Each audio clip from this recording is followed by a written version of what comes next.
When you watch an actor or wrestler perform who's bad or even average, the performance doesn't stick with you long after it's finished. But when an actor or wrestler gives a performance that's above and beyond the average, then it lingers, maybe even haunts you, and that's because the performer has tapped into something deeper. Something genuinely real, that feels similar to the lived experience of our lives. And especially so when it comes to wrestling, given that the performers are also putting their bodies on the line in order to portray the characters wholly. In the world of acting, the performers who sink into their roles like a second skin are often those who observe the method acting technique, a school of acting developed by Konstantin Stanislavski's system of training actors. If you've ever heard the tales of Robert De Niro packing on pounds or driving a taxi in preparation for a Martin Scorsese film, or seen the 2003 movie Monster, in which Charlize Theron transformed herself to portray Eileen Wuornos, or if you know any film that starred Daniel Day-Lewis, then you've seen the method technique at work. Is kayfabe in the wrestling world any different?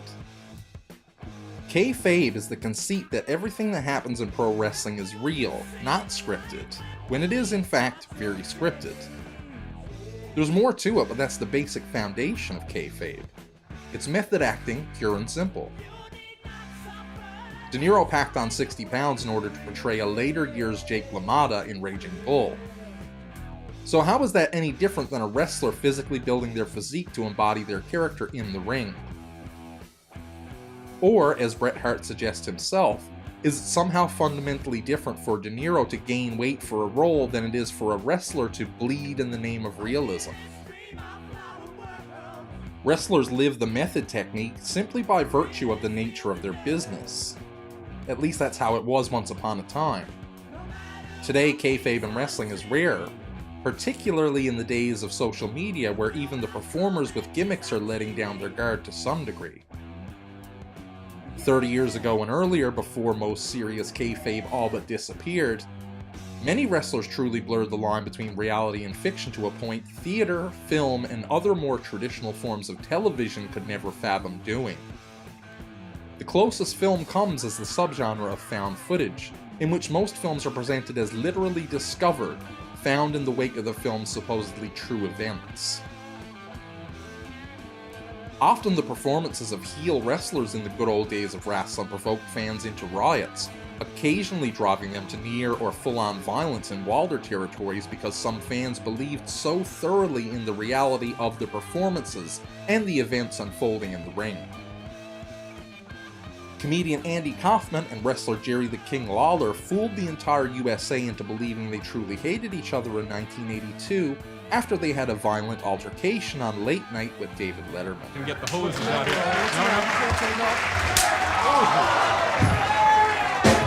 It's one thing for the fans to buy into a reality. But what happens when a wrestler buys into their own fictional identity too much?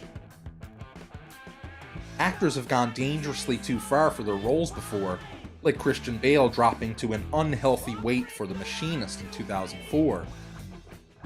And the same thing can happen for wrestlers, perhaps to an even scarier degree because their bodies are intrinsically part of the performance every single time they step into the ring, and even sometimes when they're out of the ring. Someone like Brian Pillman, known better in his later years as the Loose Cannon, blurred the lines between fiction and reality so far, even in the time past most of kayfabe's expiration date, that it became detrimental to his career, as well as his body and mind. Method acting and kayfabe each hold an enormous degree of power when wielded by talented performers. And that power can do great good, just as much as it can do heaps of bad. Hot and cold running rats, right? Let me see.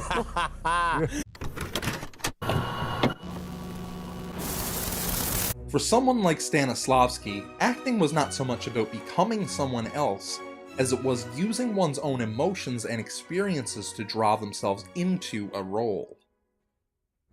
Stanislavski knew that truth on stage was different from truth in real life.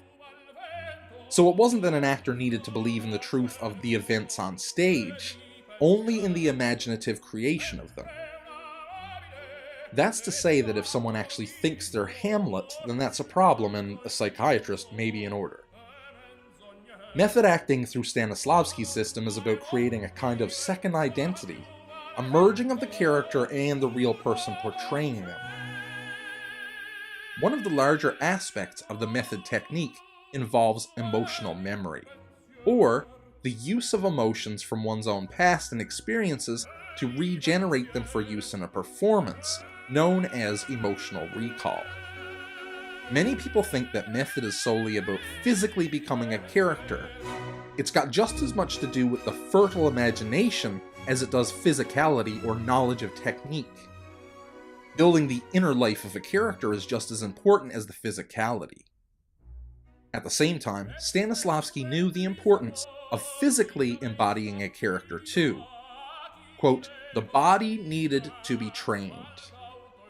And this is perhaps where wrestling's concept of kayfabe meets the method acting technique, in the realm where the body is a major part of a pro wrestling performer's personality. The late Bruiser Brody, aka Frank Goodish's wife Barbara, recounts how her husband would become Bruiser just in the change of the way he'd carry himself. She recalls dropping him off at the airport and watching him walk inside, tying up his wild hair, then witnessing the transformation happen, essentially as he left his family and entered the world of pro wrestling. Considering that in public in that era he'd carry himself everywhere as Bruiser Brody, never Frank Goodish. In a now famous clip of Brody being interviewed for TV, he talks about his personal life and football career, only to then realize the cameras were rolling the entire time. Though the interviewer doesn't believe anything earnest was said, Brody basically brings up kayfabe without actually saying the word, suggesting it wouldn't be good for people to know he's actually Frank Goodish and not his wild behemoth of a wrestling character. The concept of kayfabe has been around since nearly the beginning of professional wrestling, which itself had emerged out of Civil War era America. Kayfabe comes from the days when carnies were trying to portray events at the carnival as real in order to get one over on the unsuspecting marks in the audience. Most wrestlers and dedicated wrestling fans bristle at the word fake because pro wrestling isn't fake. The results are manipulated, and the in-ring action is often largely choreographed, but the actual wrestling itself and the toll it takes on the body is real. The scripting of pro wrestling involves the stories of who wins, who loses, who's the underdog and who is the rising star, who becomes champion, and who remains a mid-card contender. Kayfabe in pro wrestling refers to the idea that in-ring and backstage performances are genuine, and that the feuds are real when it's all fictive performance. And so pro wrestling is a legitimate kind of theater, with which audiences and fans knowingly engage. And especially in the past few decades since the idea of strict kayfabe has largely fallen to the wayside throughout the industry's evolution. Yet again, we can't forget the duality of the wrestler's performance as opposed to the traditional performance of actors on stage, in film, and on television. Professional wrestlers must be both accomplished athletes and prodigious showpersons. So while De Niro, a legend though he is in the world of cinema, may have transformed his body for a few roles and tried to live the lives of his characters too, wrestlers have to do this every single night when they step into a ring. You fucking mark! No wonder then that many wrestlers have actually crossed over into acting, something that we constantly see today. Greco-Roman wrestling champion William Muldoon made a shift in the late 19th century from wrestling to acting, touring for several acting companies, performing Shakespeare rather than suplexes. In 1883, Muldoon joined boxer-cum-actor Maurice Barrymore for a production of Shakespeare's As You Like It. And then there are much more mainstream names many know, like Hulk Hogan and Rowdy Roddy Piper.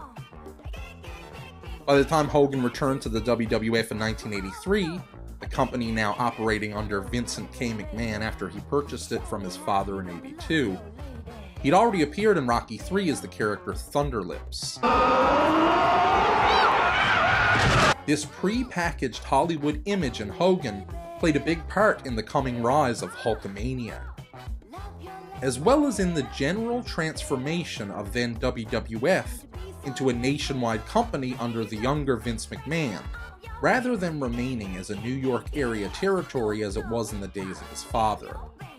While Hogan was well known, and his appearances in films were more than noticed by the mainstream media, Rowdy Roddy Piper made perhaps the biggest impact at the time in Hollywood by playing John Nada in John Carpenter's 1988 film They Live, a film that's considered by many to be a masterpiece of speculative sci-fi. Plenty of other wrestlers have followed in the footsteps of the Hulkster and Rowdy Roddy. All this historical wrestling acting crossover inevitably takes us up to the current day wrestling and film industry, when Dwayne "The Rock" Johnson is all over Hollywood. Not to mention we've seen Dave Bautista and John Cena equally light up the screen, perhaps if not even more. Maybe not in dollars, but definitely in acting talent. What's most interesting about The Rock is that he's never quite left the squared circle, sort of like Cena. Clear in his occasional return to the ring. And I don't need to tell everybody that right now, Rock is making waves, for better or worse. But it's actually interesting to look at Young Rock, the television series that explored Rock's upbringing in the world of pro wrestling, and featuring fictional depictions of many famous old-school wrestlers, such as the Iron Sheik, Afa and Sika, Macho Man Randy Savage, and plenty others. The TV show acts as an amalgam of The Rock's identities in and outside of the ring, The Rock and Dwayne Johnson, joining the world of acting with that of wrestling in a very compelling, metafictional way. You can imitate it, but then it comes a point of return, and when the big pro just slapped the little pencil neck twice, he took off running, and I thought it was hilarious.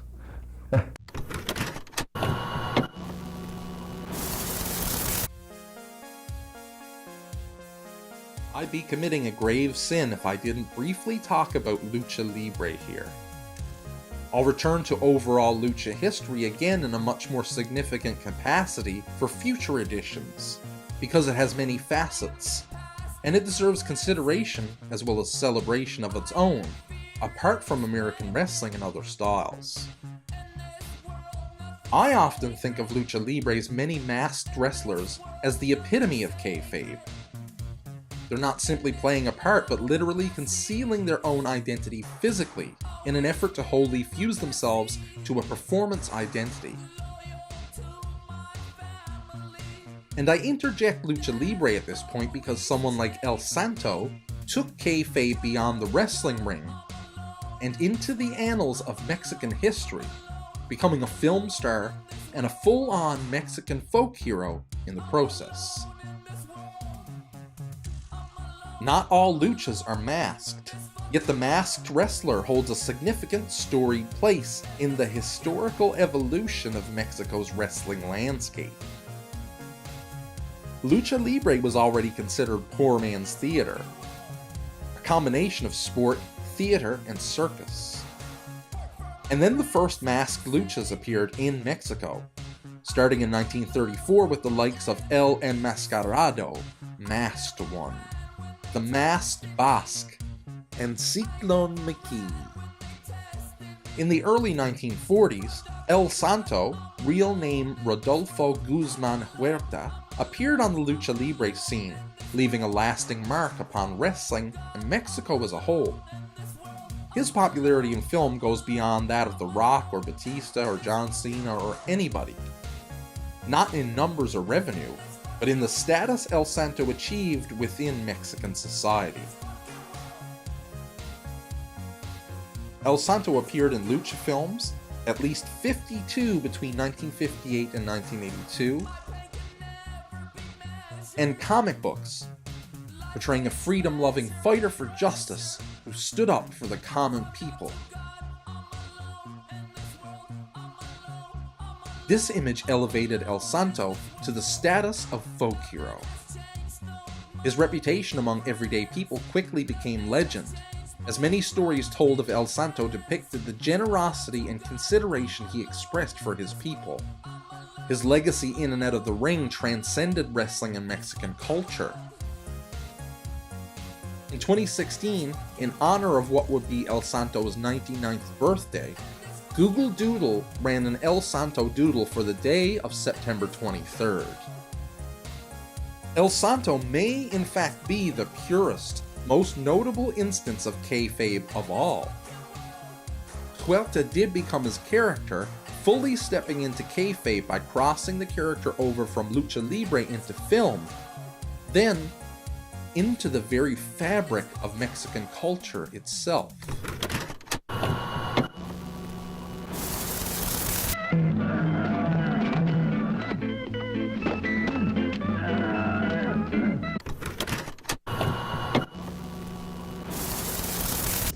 There are plenty of method actors out there in Hollywood and the land of theater who've gotten deeper into their roles through sheer psychological will, practice, and determination. There are some other actors who've gone beyond the norm in an effort to mentally and physically embody their characters. Daniel Day-Lewis has become famous in Hollywood and the entertainment media for his dedication to the method acting technique, but his love of the craft exceeds that of most his contemporaries. For instance, in 1989's My Left Foot, Day-Lewis played Christy Brown, an Irish painter and writer who could only work using the toes on one of his feet. During shooting, Day-Lewis would only use the toes on his foot like Brown, which necessitated the crew moving him around in a wheelchair, occasionally cursing their jobs when they'd have to lift him over camera and lighting cables. Not only that, crew members had to actually spoon-feed him. Day-Lewis took what Stanislavski put into motion and continued on with the teachings of Stella Adler, who wrote that an actor must display 100% honorable selfishness, a selfishness that focuses on the work. More than that, Adler believes that the actor has only his or her own body as an instrument, and a performance involving that embodiment requires a superior sense of self-awareness. Later, during the filming of 1992's The Last of the Mohicans, Day-Lewis learned to live off the land just like his character, as well as learn to build canoes. For Day-Lewis's role in 1996's The Crucible, he learned to build a 1600s-style house in which his character would have lived. He's one of the greatest film actors in history. He's followed the approach of Stanislavski, Adler, as well as Sanford Meisner, who believed in the reality of doing as the foundation of acting. Daniel Day-Lewis isn't the only actor to step past the line others wouldn't dare cross for their craft. Enter Divine. Most people, even the straights, know Divine because of her collaborations with filmmaker and filthy auteur John Waters. And most everybody knows of the glorious, hideous moment of infamy from Waters' Pink Flamingos in 1972 when Divine, accompanied by the old tune How Much Is That Doggy in the Window, consumes a fresh piece of dog shit straight from a dog's ass. I do hope that doggy is for sale. While this might seem the furthest thing from genuine method acting, it's actually spot on with Adler's theory about the method technique. Everyday notions of good taste, beauty, and morality can mean death for truthful behavior and in-depth performance. Adler attributes those notions to middle-class defensiveness, in that many actors who were brought up middle-class will inevitably bring with them ideas of conformity and morality that can, and often do, go against the nature of a truthful performance. If there's a personality who sits somewhere between actors like Daniel Day-Lewis and our filth queen Divine, it'd have to be Andy Kaufman. What's most exciting about Kaufman is that he bridged the Hollywood acting world with wrestling's kayfabe. Specifically, when Kaufman had his infamous feud with Jerry the King Lawler in the early 1980s. When Kaufman and Lawler appeared on Late Night with David Letterman, they duped the majority of America into believing the truth of their wild altercation after Lawler slapped Kaufman out of his chair. Even before that, Kaufman had worked in the Memphis territory alongside Jimmy Hart and other wrestling heels, taunting crowds about their hygiene and using the word redneck liberally. He'd also wrestled women, which drew the ire of many.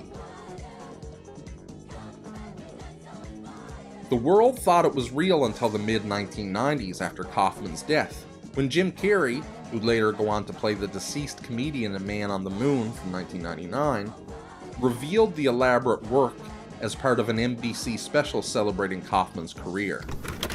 He's over towards our get. 1, 2, 3. What?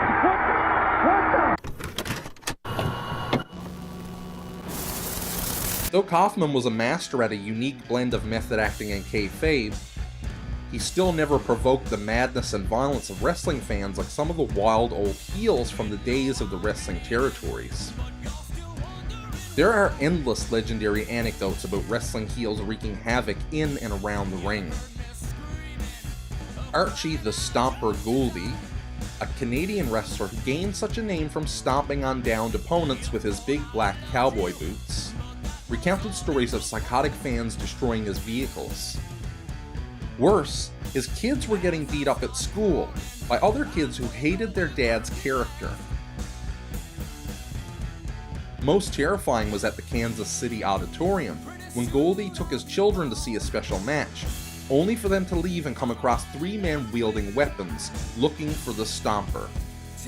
Goldie scared them off with a pistol he always kept under the seat of his car in case of such emergencies. George Bolas, better known as the Zebra Kid, was once attacked by a crowd of 50 people, many of them throwing bricks, in Columbus, Ohio during June of 1957. Karl von Hess did the time-tested heel gimmick of playing a Nazi. On top of that, he'd throw chairs at opponents, and kept wire in his trunks to strangle them when he wasn't able to get a hold of a microphone cord, which led to him getting shot at, stabbed, attacked, and burned en route to becoming a white-hot heel in the late 1950s. It's because these men were so capable of embodying their role physically and psychologically, as well as the fact that kayfabe was so prevalent in pro wrestling back then, that they conjured up very real emotions in the audiences who came to see their shows. I'm gonna get the man that hurt my son. As Vince McMahon worked on perpetually altering wrestling into sports entertainment, and the territories for the most part died off, kayfabe also started to become mostly a thing of the past. One significant event in the relative death of kayfabe is when babyface Jim Duggan and heel Iron Sheik were pulled over together with marijuana and cocaine on them. 2 men supposed to be bitter mortal enemies in the world of the WWF, caught not only doing drugs, but riding together like friends.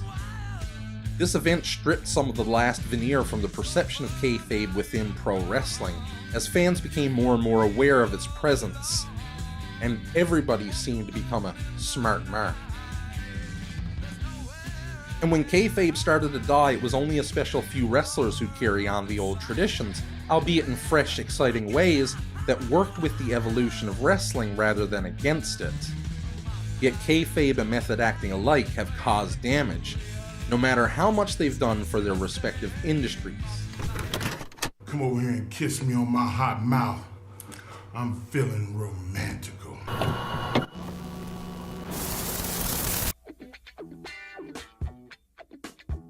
We'll start a dark, tragic section with the slightly less dark, but still tragic story of David Dr. D. Schultz, who went so far as to smack reporter John Stossel, hard enough to bust up the reporter's eardrum, to keep kayfabe at the orders of none other than Vincent Kennedy McMahon.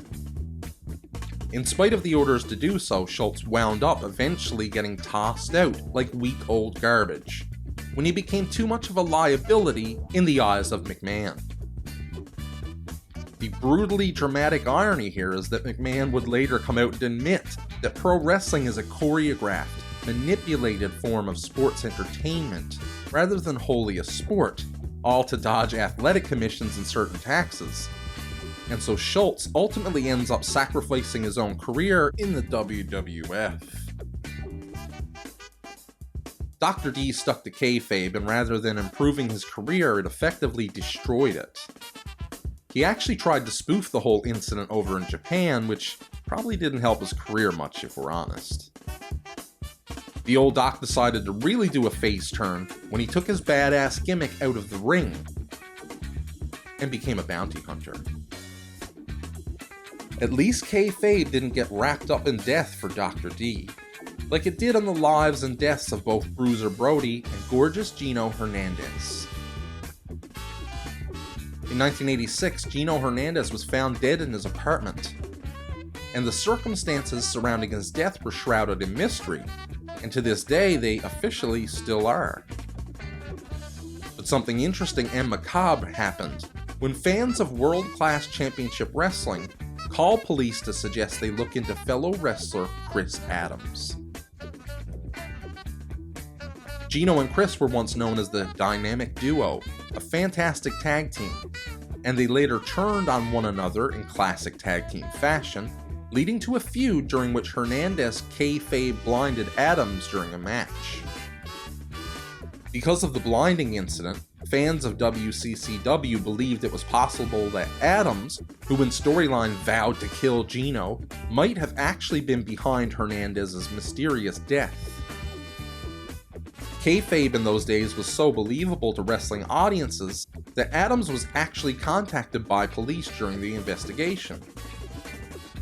Yet the awful circumstances of Hernandez's death being connected with kayfabe pales in comparison to the murder of Bruiser Brody. Brody was stabbed by Jose Huertas Gonzalez, aka Invader 1, before a show in Puerto Rico. Despite witness Tony Atlas and others being present around the time of the stabbing, Gonzalez was later acquitted on the grounds of self-defense. See, the twisted thing is that Brody was seen as a fearsome, brutal, towering brute known for smashing people to bloody bits in the ring. I mean, the guy came out in Japan half the time swinging a chain over his head. He made people run from him in fear. But this is what the defense for Gonzalez used to argue the case, stating that Gonzalez feared for his life and safety, so he stabbed Brody. Kayfabe was so strong here, it won a case in a court of law. Of course, the defense was aided by the fact that Atlas didn't get called to court during the trial. Neither did Dutch Mantel, who says he received a subpoena to appear in court after the verdict had already been handed down in Puerto Rico. Mick Foley says that wrestlers live in two worlds, existing in a space where fantasy bleeds into reality. It's almost a gothic quality to wrestling, in that the dissonance between real life and the character a performer plays is an uncanny manifestation of identity, and occasionally, as we've seen in cases like Bruiser Brody, Gorgeous Gino, and Dr. D, it can cause legitimate, violent problems that's cost people their careers, and even their lives. I think this is fake. You think it's fake? What's that? Is that fake?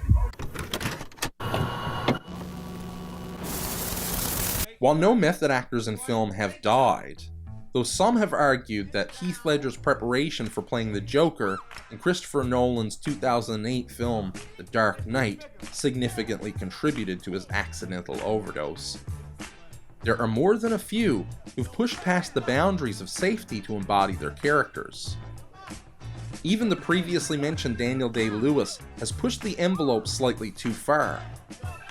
During the shooting of Martin Scorsese's epic Gangs of New York, Day-Lewis was so insistent on remaining in character as Bill the Butcher that he refused to wear a modern winter coat to the point he nearly died after contracting pneumonia.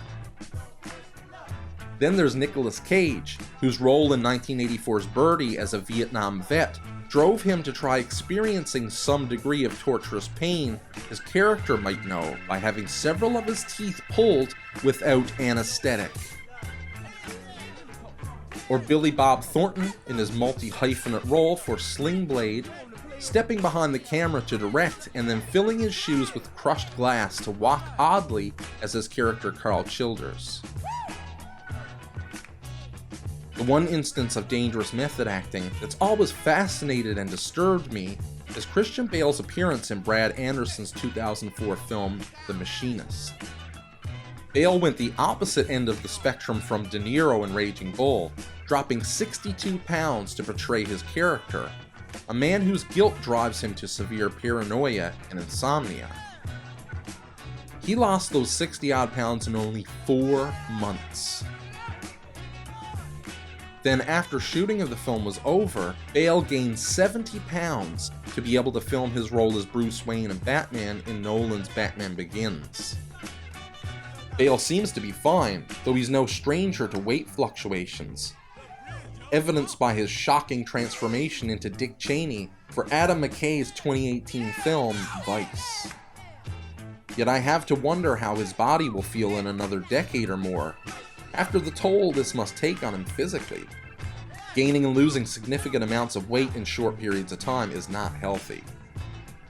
Such is the dedication of an actor like Bale, who seeks to literally and figuratively embody his characters every time he takes on a role. Luckily, he and most actors are able to shed that character's skin, along with the pounds once the role is over. The same doesn't always go in wrestling, because the role is often never over. Surely the era of the superhero who urge you to say your prayers and take your vitamins is definitely passé.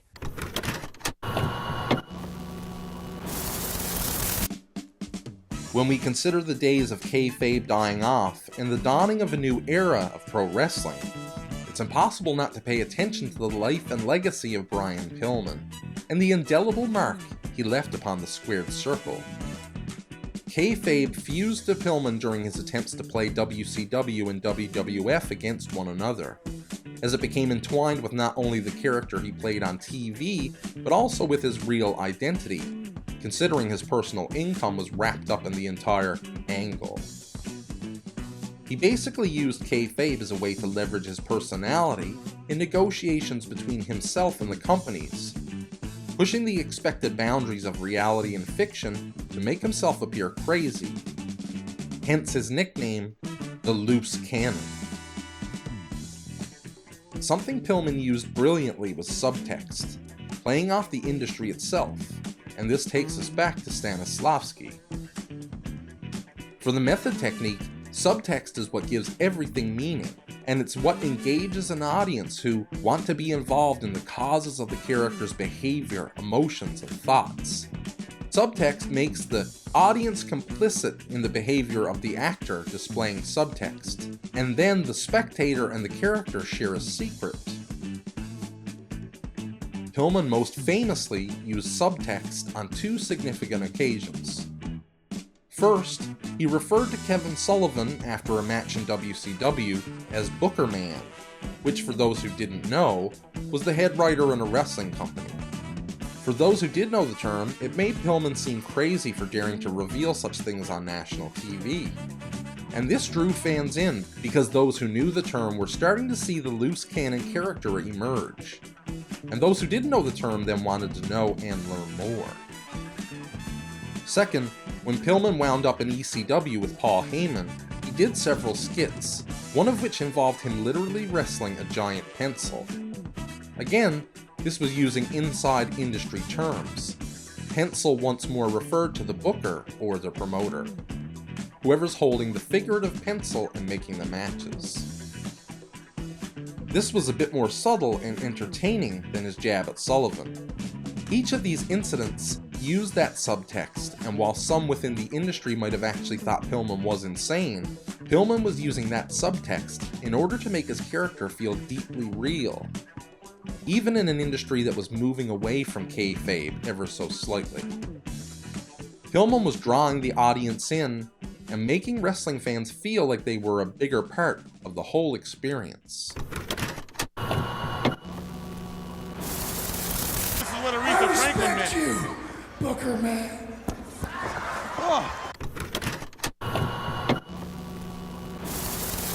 Sadly, a car accident in April of 1996 severely altered Pillman physically, and after that he would never be able to do what he once did in the ring in terms of high-flying maneuvers, forcing him to further rely on the loose cannon persona.